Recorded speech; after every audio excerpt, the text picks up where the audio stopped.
this morning, the messaging is around as a man thinketh, so is he. That it was one of my favorite books that I found when I came to the classes here for well, it was the Science of Mind at that time, but of course now Center for Spiritual Living.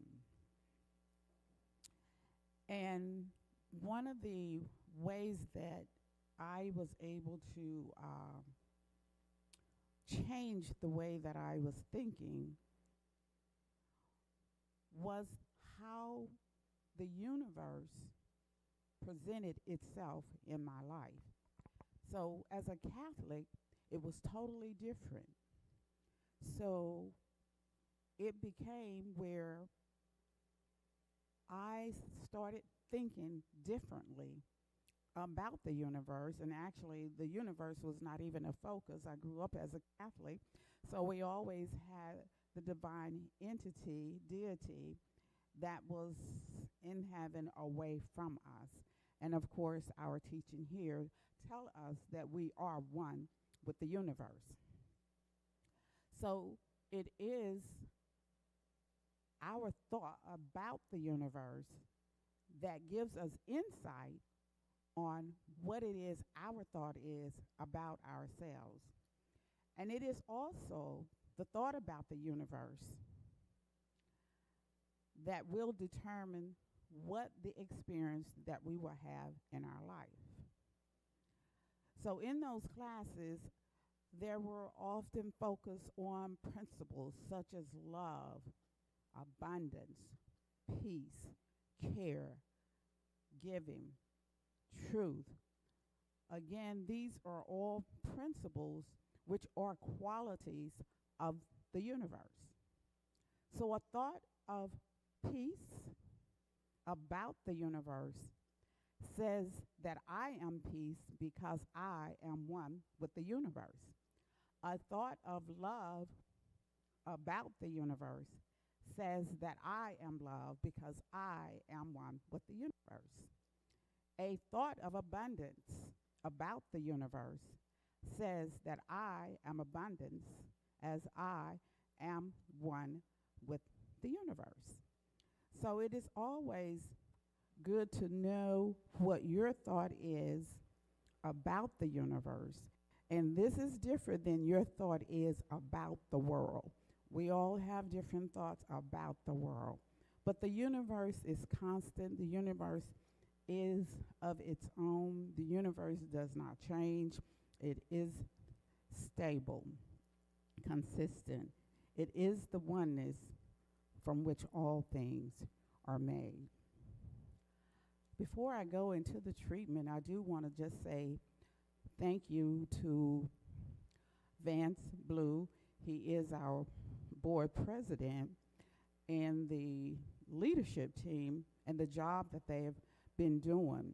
We are continuing to develop and do the things that home office is asking us in order for us to prepare ourselves for a spiritual leader here at the Center for Spiritual Midtown.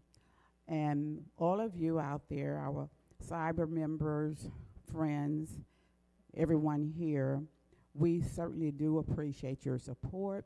Without you, we could not have come this far. So it's been over a year, and we have been able to govern ourselves. So I want you to simply pat yourself on the back for being part of something as great as the Center for Spiritual Living Midtown. So I want to do a treatment, and the treatment will be around love. So as we center ourselves, we come to a place of oneness. We become conscious of the constant contact with God, with the universe, with the infinite, with the magnificent. And as we focus our attention on this oneness, we are aware of the love. And as one with this universe, I am a conduit for the love that flows through me. And in this flow of love, I am healed. And it is this gift, this presence, this energy, this spirit of healing that I offer to all in my presence, to any and every one in the universe. It is this knowing of who I am that I am grateful and thankful for. And for this, we give thanks. And so it is.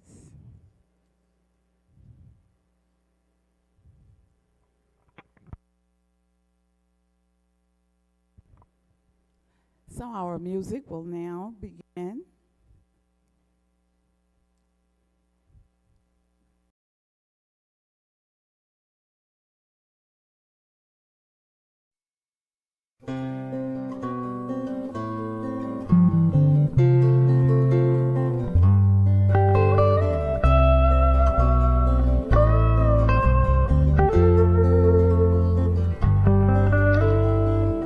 Nothing is unless our thinking makes it so. A person is what they think about all day long. Focus on the beauty, focus on the love. Nothing is unless our thinking makes it so.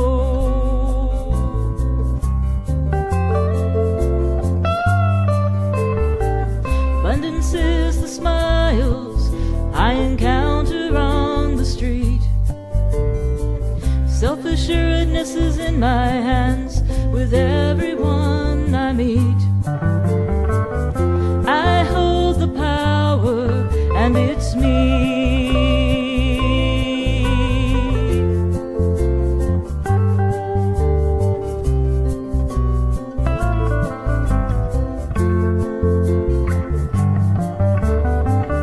Nothing is unless our thinking makes it so. A person is what they think about all day long. Focus on the beauty, focus on the love. Nothing is unless our thinking makes it so.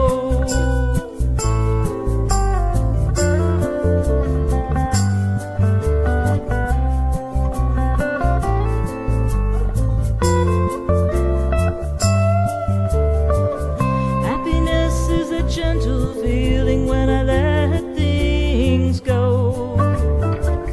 Joy is the spirit filling when I allow myself to just know. I hold the power and it flows.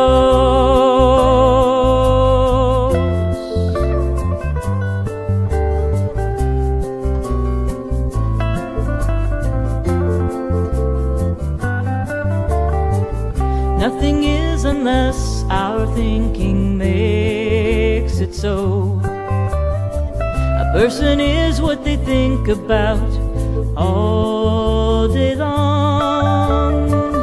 Focus on the beauty, focus on the love. Nothing is unless our thinking makes it so.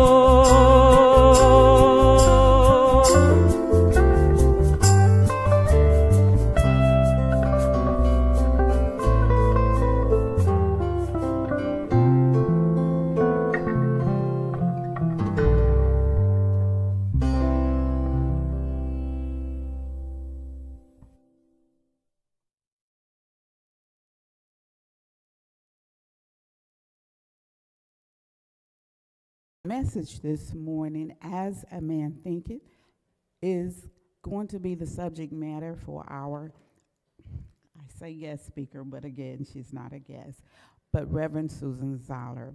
Originally from Louisiana, Susan has lived in Atlanta since '77, with a time out in '95 and '96 to serve as minister of the Center for Spiritual Living in Maui. She taught biology, chemistry, and physics in Gwinnett and Cobb counties. Life changed for Susan when she first attended the Atlanta Church of Religious Science in 1985 and heard Dr. Kennedy Schultz speak. This sparked a lifelong study of the dedication to religious science. She's also a staff member of the SCLA. She lives with her wife of 25 years and their 2 dogs. And this morning, she shared with me, they've got a new one. So please put your hands together and let's welcome Reverend Susan Zoller.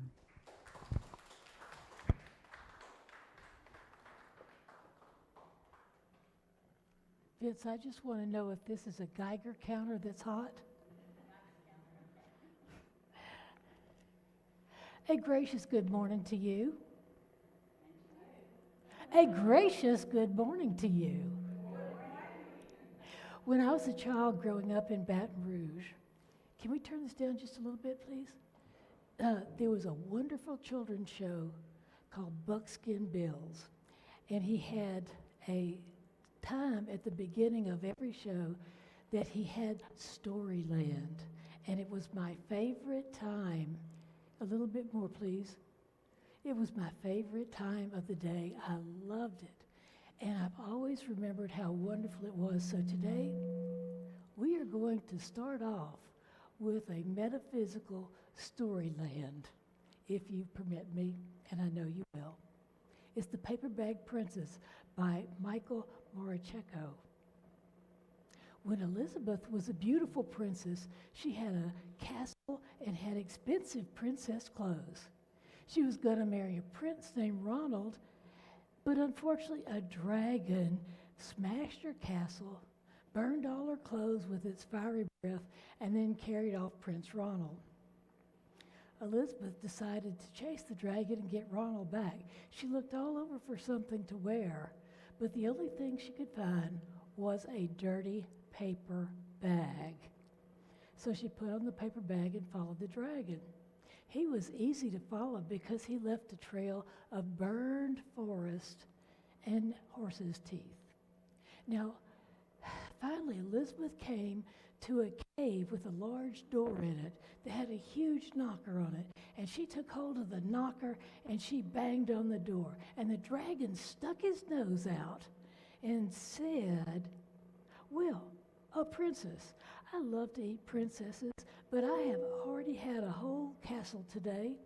I'm very busy. Come back tomorrow." And he slammed the door so fast that Elizabeth thought her nose was going to get hit.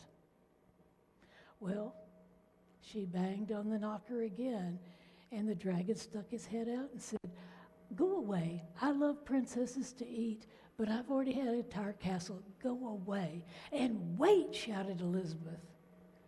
"Is it true you're the smartest and the fastest dragon in the whole world?" "Why, yes," said the dragon. "So is it true that you can burn up 10 forests with your fiery breath?" "Oh, yes," said the dragon. He took a huge, deep breath, and he breathed out so much fire that he burned up 50 forests. "Fantastic," said Elizabeth. And the dragon took another huge burst of breath and breathed out so much fire he burned up 100 forests. Not an environmentalist. "And magnificent," said Elizabeth, and the dragon took another huge breath, but this time nothing came out. The dragon didn't even have enough fire to cook a meatball. Elizabeth said, "Dragon, is it true that you can fly around the world in 10 seconds?" "Why, yes," said the dragon, and he jumped up and flew around the world in just 10 seconds. He was tired when he got back. Elizabeth said, "Fantastic, dragon, do it again, do it again." So the dragon jumped up and flew around the whole world in just 20 seconds. When he got back, he was too tired to talk, and he lay down and went to sleep. Elizabeth walked right up to the dragon, opened the door to the cave, and there was Prince Ronald. But first, what she did to get in was she whispered very softly to the dragon. The dragon didn't move at all. She lifted up his dragon's ear and put her head right inside his ear, and she shouted, "Hey, dragon!" The dragon was so tired he didn't even move. So that's when she got in and found Prince Ronald inside. Well, he looked at her, and he said, "Boy, are you a mess. You smell like ashes, your hair's all tangled, and you're wearing a dirty old paper bag. Come back when you're dressed like a real princess." "Ronald," said Elizabeth, "your clothes are really pretty and your hair's all neat. You look like a real prince, but you're a bum." They didn't get married after all. And you may be saying to yourself, what in the world does this have to do with religious science? And I say unto you, it is a great metaphysical story, even if it's a tish unusual. Because let's think of it like this way. Ernest Holmes wrote in the language of his day. And it can be challenging for us to understand, but we can get the gist of it and the particulars he was trying to say. So in this story, I want you to think of it as Metaphysics 101, is we're going to know that in this story, there is no prejudice or any consideration for anyone to be denied anything based on race, creed, color, sexuality, date of birth, religion, height, weight, whatever. So a prince can be a princess or female. A prince can be a male prince. A prince can be a situation. And the same goes for the princess. It can be a woman. It can be a girl. It can be a man, boy, a situation. And think of the dragon as the situation in particular. And I think of, how the princess kissed the toad and became a prince, but in this case, she didn't kiss the prince and he still turned into a toad. So here's some points I found out about this. Number one, even a princess can have a really crummy day, week, month, year, or lifetime. So in religious science terms, it's not what happens to you, it's what you do with what happens. Have you ever heard that? It is not what happens, it's what you do with what happens. Okay? Second point, dragons can ruin your whole day, your house, your hair, and run off with your boyfriend. The prince's perfect life, you and I may have so meticulously planned, can change in just an instant. It can do, as my father would say, blown to hell and back. And but knowing that we are not our material possessions, we're not our physical conditions, our looks, and even our love lives are not who we are, but they can all change in an instant. Religious science thought, we can't control the circumstances of our lives, but don't give away your power. Don't give away. Have you ever heard that one before? If you haven't, you have now. Third thing, princesses can track and trick a dragon, but rather than sitting around mooning, wailing, and gnashing of teeth, you and I can regroup. We can deal with the situation and come out on top, even when it looks like we have lost everything we were working for.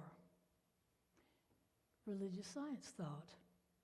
We do not have to trick or play any games. We do need to get smarter. We do need to have a better idea. We need to act on it and change our circumstances through our consciousness. I think that's really good. I'm going to repeat it. We do not have to trick or play games for anything to manifest. We do need to get smarter, have a better idea, act on it, and change our circumstances through the content of our consciousness. Can I get an amen? Thank you. Thank you. I was raised Southern Baptist. Okay, now, fourth point. Dragons of the world can be self-centered, egotistical, thoughtless, inconsiderate monsters, all the while looking good and get away with eating our houses, messing up the environment without regard for anything else but their own pleasure. They can mess relationships up where they have no business.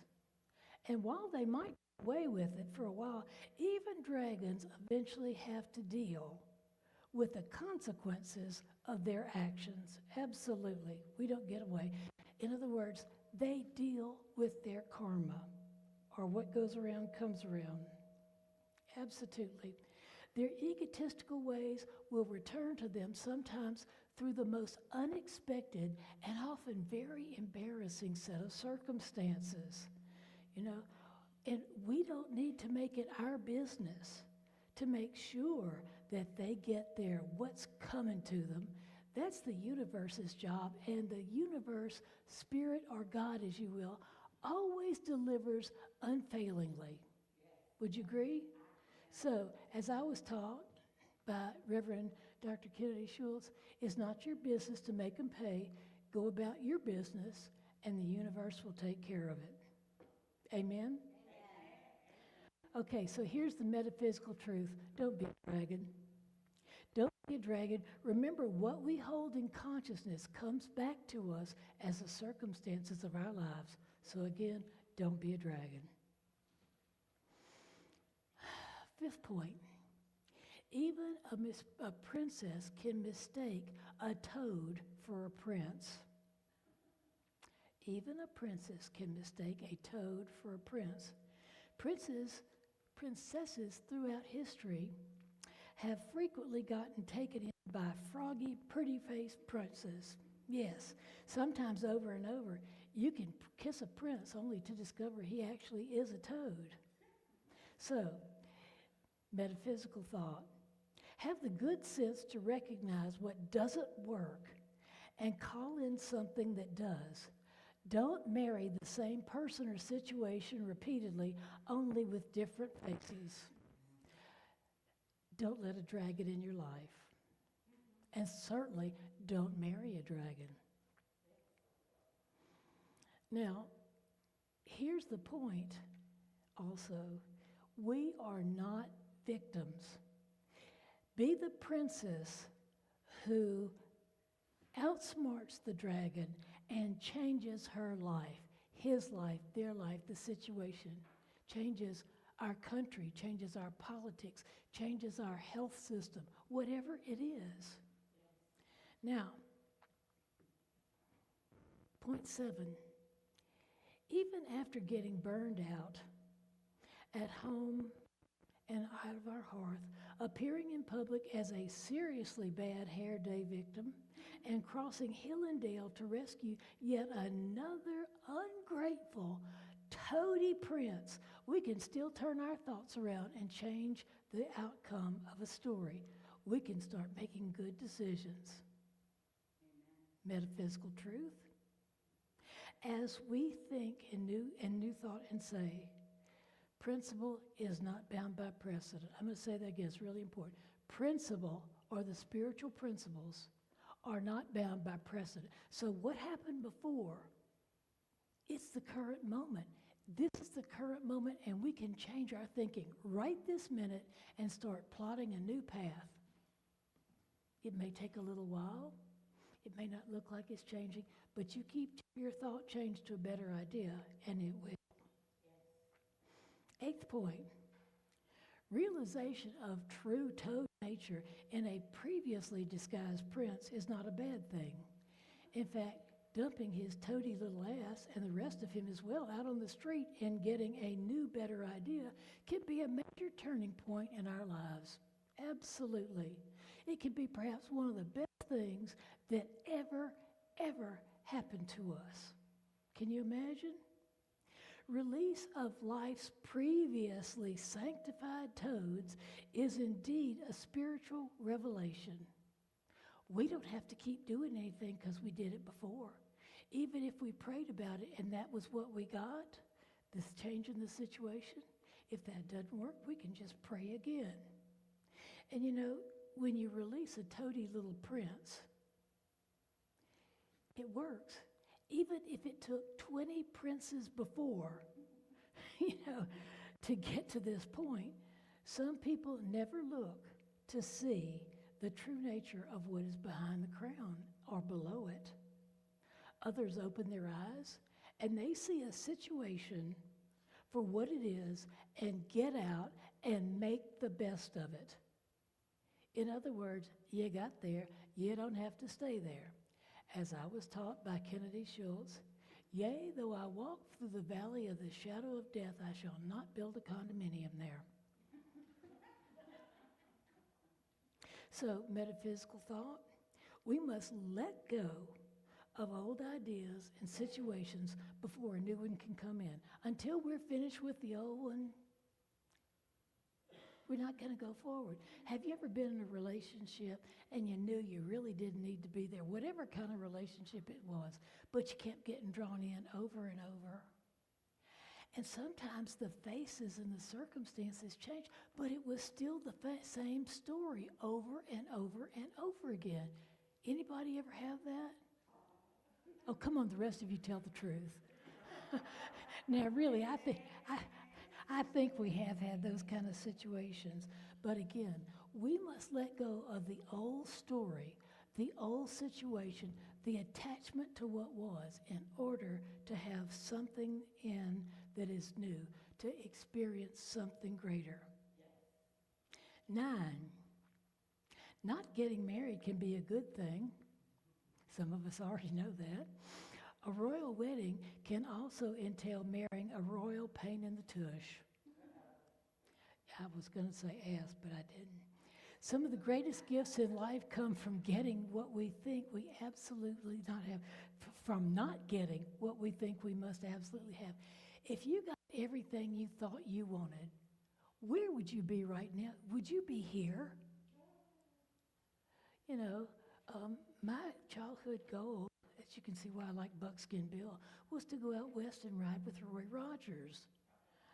My mother was not real fond of that idea, and luckily I grew up and Roy Rogers wasn't available to ride the range with for me anymore.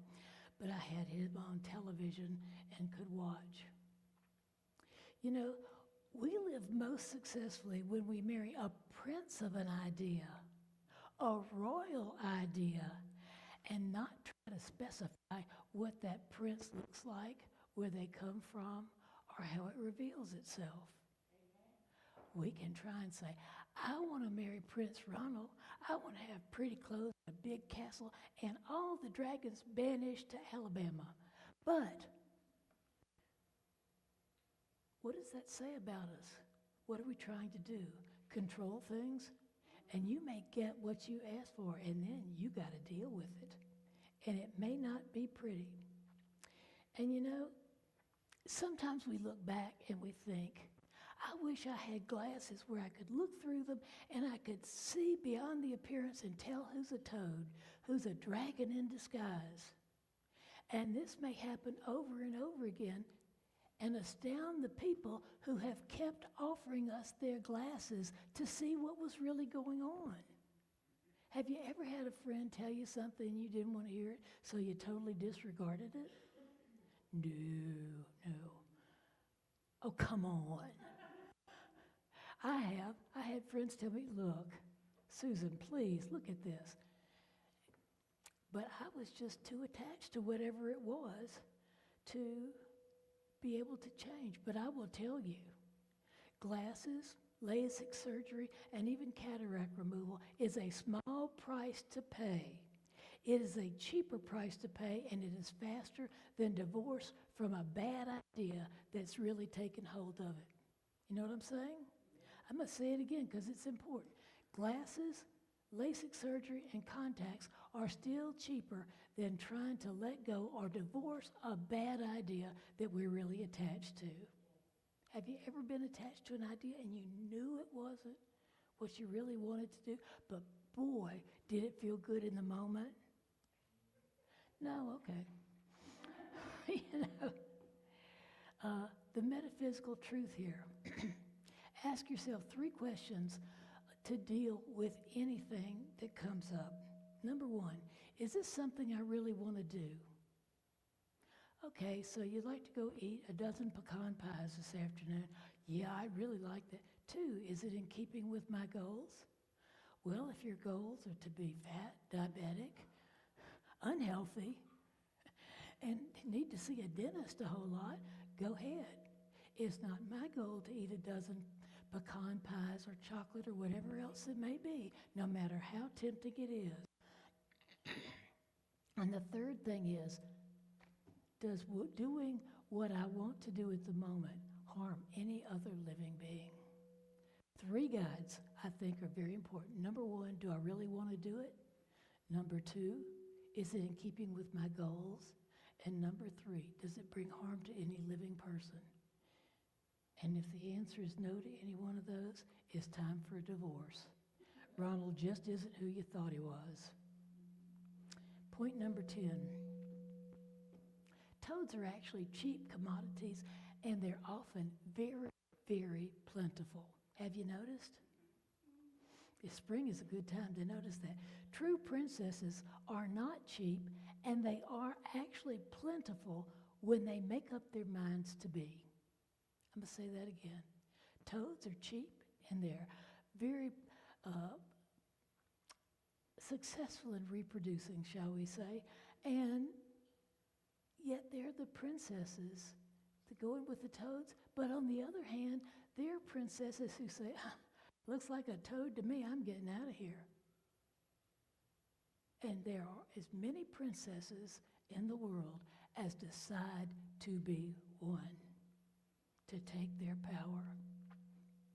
You know, some of these princesses may have ash on their face, wear dirty clothes, maybe a paper bag, and smell like smoke.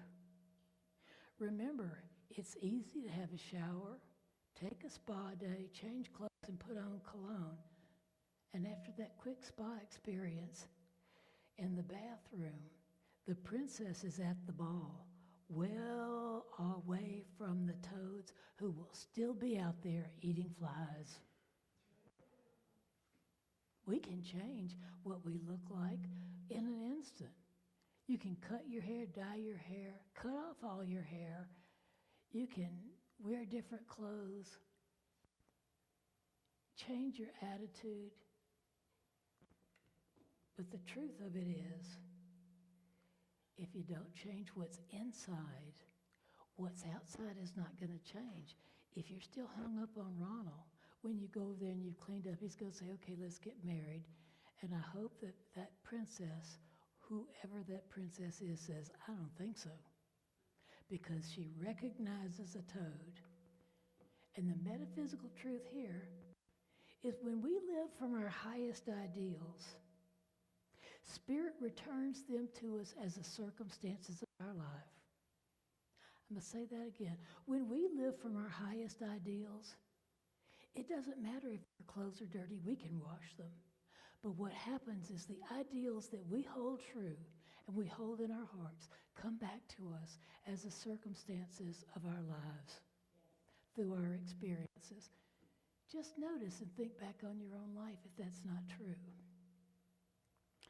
Often right before our eyes is a real prince who is passed over because we keep messing around with the same old toady, pretty face prince. You know what I'm saying? Whatever that represents for you, that prince is right there, and we just go, I don't think so. Now, right now, the world looks as if it is filled with toads, doesn't it? There are people who are bemoaning all the toads of the world right now and the toady situations all over this planet. The prince or princess of an idea may have seemed worthy of a crown, but it turned out that prince or princess wasn't a good idea. Like you just won $1 million. If you'll just give us your bank account numbers, I'm a prince in Ethiopia. Sounds good. Dadgum. You know, like thinking our country is invisible and to the woes of the world, and we are invincible. We are exempt from the issues of the real world. And like what we say, do, and think doesn't matter. But oh ho ho, it matters. What we think, what we do, what we feel, what we believe matters. And that's gotten the world where it is today.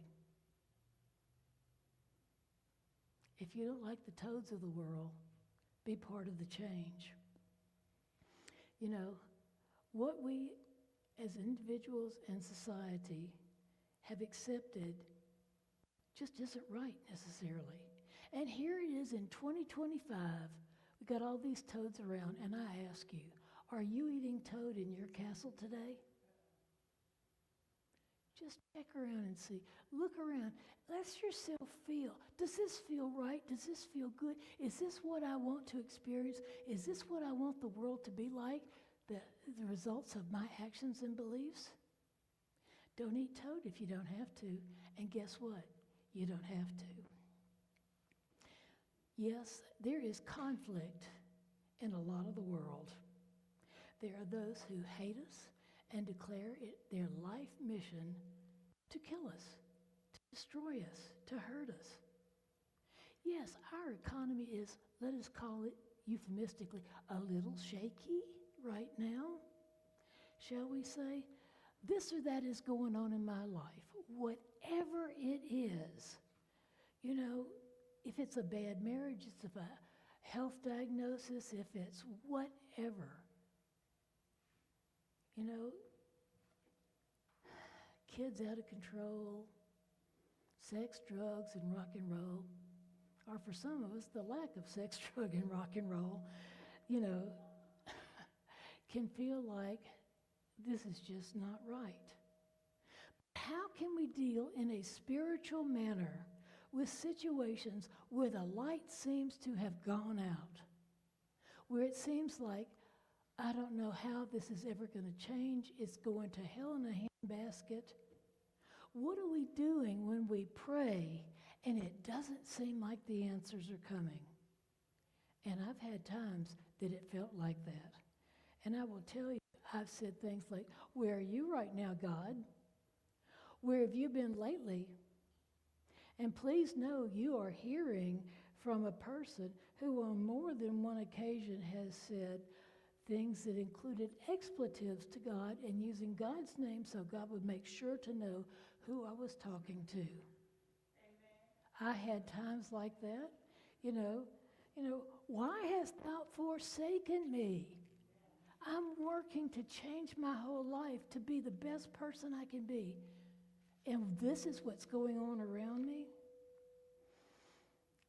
You know, we have to take our attention away from what is in this physical world and go to the place that makes the facts of the physical world. And sometimes in doing that, it's like you have a glass of water and there's mud at the bottom of it, and you start pouring in clean water. Everything can get really cloudy and murky, but when that dirty water flows out, it's clean. So if that's happening for you, don't fail and give up. But even if you do give up, you have a chance the next moment to change your mind again. Because the only time is now. You know, and what I learned was in all things, give thanks. Learn spiritual principles, not just anybody's dogma. Take a class. Watch something online. Read a great book. Talk to somebody who inspires you. I would say learn religious science principles because they helped me change my life. And I know a lot of people who could say the same thing. Be grateful, not for all things, but in all things. If the world is falling down, if the roof starts leaking and crumbling down on us, give thanks you got legs to walk out the door. Whatever it is, find something to be thankful for, because what we hold in our consciousness comes back to us. And that thankfulness, that remembering, I am never alone. I have the power of the universe behind me. I am a divine creature of the Most High. Will create the circumstances in our life that the roof isn't falling in. It will not be falling in when we go and hold on to those principles. You know, I can say that I have struggled with a lot of things, with a serious eating disorder. Suffice it to say, I wasn't thankful for that. When I was diagnosed with cancer in the middle of moving to Maui, I wasn't thankful for that. No, you know, when my best friend died at 29 years old and it broke my heart, it felt like, I wasn't thankful for that. But you know, I could find something to be thankful for. I am thankful for going to a center that taught me spiritual principles, and without entering treatment, I left an eating disorder behind. That's right. Now, my best friend died. I just kept telling myself how wonderful it was to have had her in my life for all that time. They have made such wonderful memories in my life, those experiences. I was thankful for those, even when I was crying. And I did cry. You know, when yet another relationship or friendship turned sour, didn't go the way I wanted, I wasn't thankful for that. But what I learned was, if I hold on to the old stuff, I'm not getting the new stuff. And maybe my consciousness has come up to a higher level, and they just don't match with my life anymore. Don't try to hold on to what's not ours. Let us let it go and welcome in what is ours by right of consciousness that is greater and higher idea that gives us a greater and higher experience. Most of all, I am so grateful for having learned about science of mind or religious science. And I learned that no matter what, God or spirit or universe or wherever you call this, the infinite mind, has and is always with us. Absolutely. Knowing our true nature, we can participate in life with a whole different experience. We can change the world by changing our thought, and we have to do it, each and every one of us, for this to happen. And we may think, I'm just one person, but you know what? It matters. Think of the one person in your life who, when you were so down about something, came in and said the right thing to you or offered you a better opportunity. Spirit is always there and always supporting us. It is always saying yes. We just have to be careful what we're calling in. A prince, a toad, a dragon, whatever.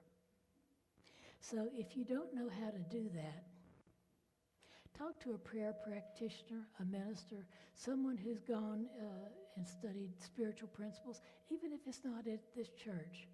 In faith, call in the resources that you need. Ask it is given. Knock and the door will open. Spirit always says yes to our thoughts, beliefs, and actions. Because you know what?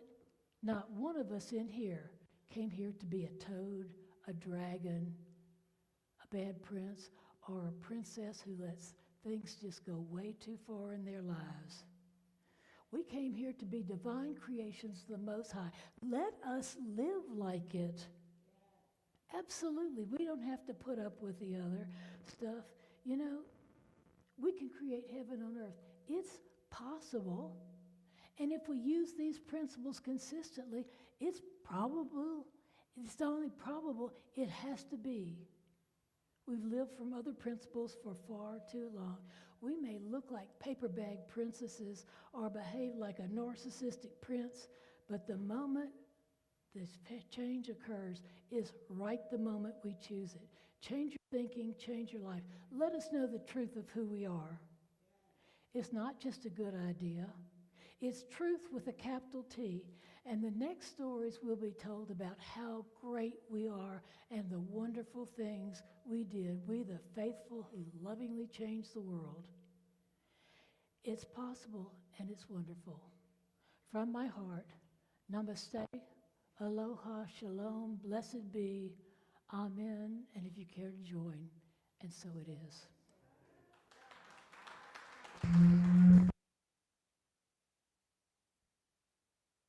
Thank you, Reverend Susan.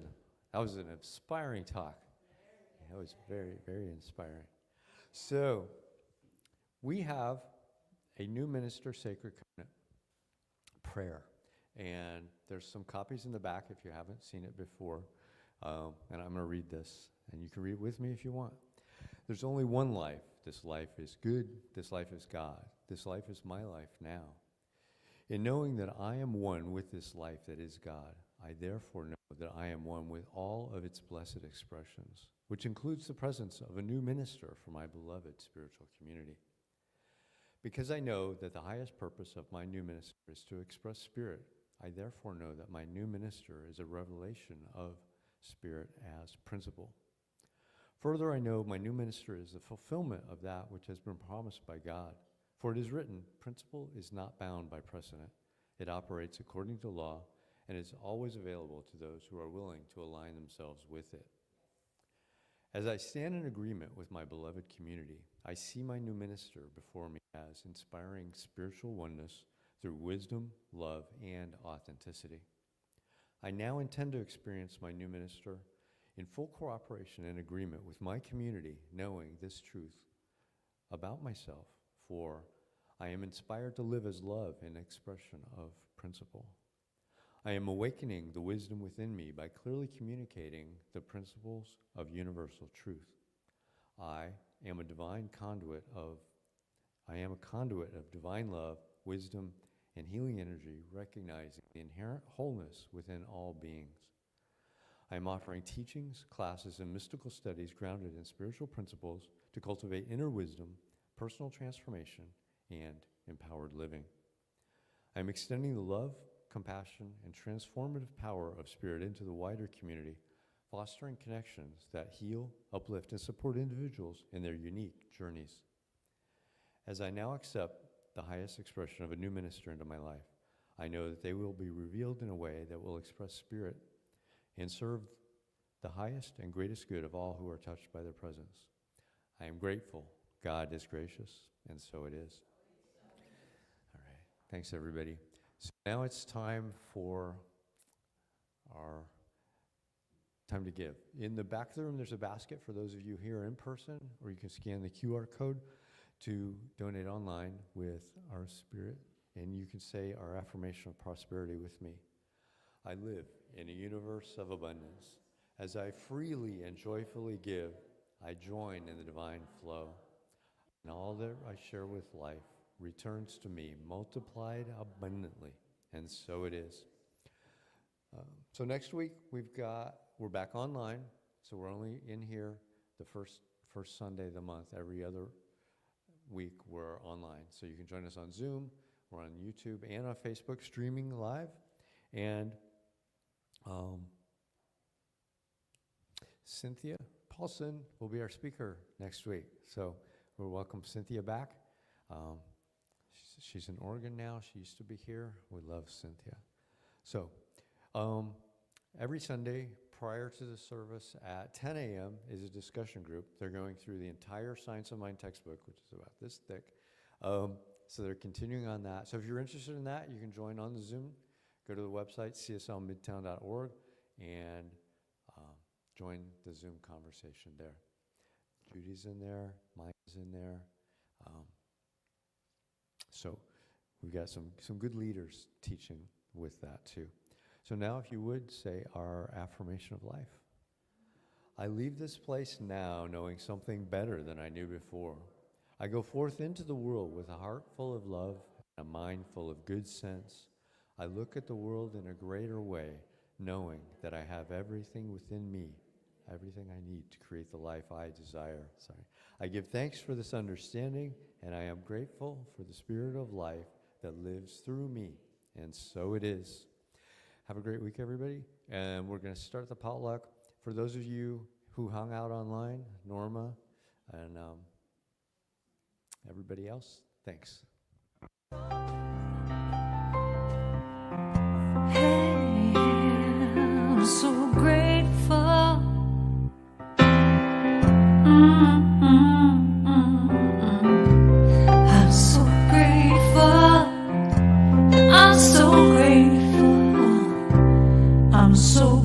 grateful for all that I have. I'm so grateful.